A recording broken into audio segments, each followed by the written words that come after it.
In this video, we will show you how to measure the melting point of a solid. First, we will demonstrate the proper method for preparing a sample for melting point. You will need a capillary tube. Take one of these tubes. These tubes are special because they have one open end and one closed end.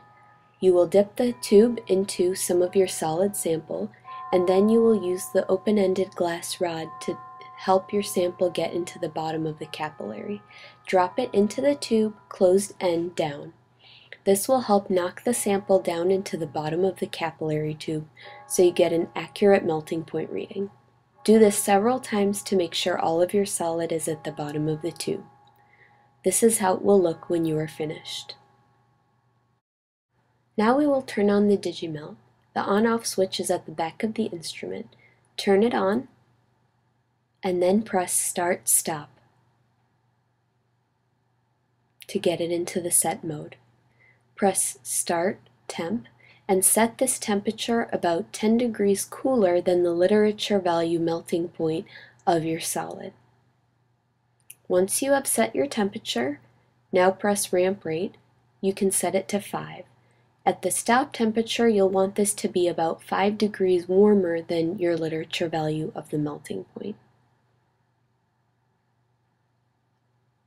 Now press Start/Stop. Now the DigiMelt will heat up to the starting temperature that you set.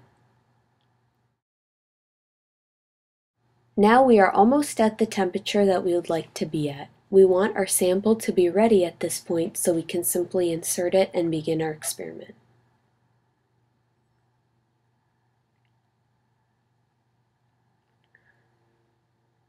Now the instrument says that it's ready.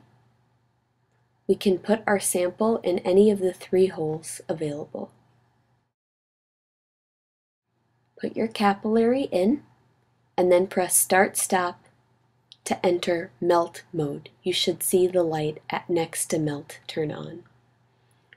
Use the window to look at your solid. As you get closer to the melting point, you will see the sample starts to look wet. When it starts to look wet, this is when you'll want to press the number 1 on the DigiMelt to record the initial melting point.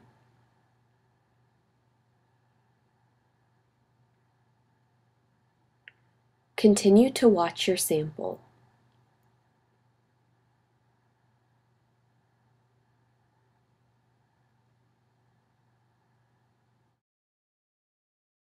Your sample should start to look almost completely melted as it reaches its melting point. Once the sample has turned into a liquid, press number 2 to indicate the final melting point temperature. Then press Start/Stop to begin the cooling cycle. If you press 1 or 2 again, this will recall your 2 temperatures so you can record them. Make sure to press Start/Stop again to get into preheat mode for the next user. Again, if you're in cooling mode, make sure you press preheat again so it's ready for the next user. Then take your capillary and put it in the glass waste.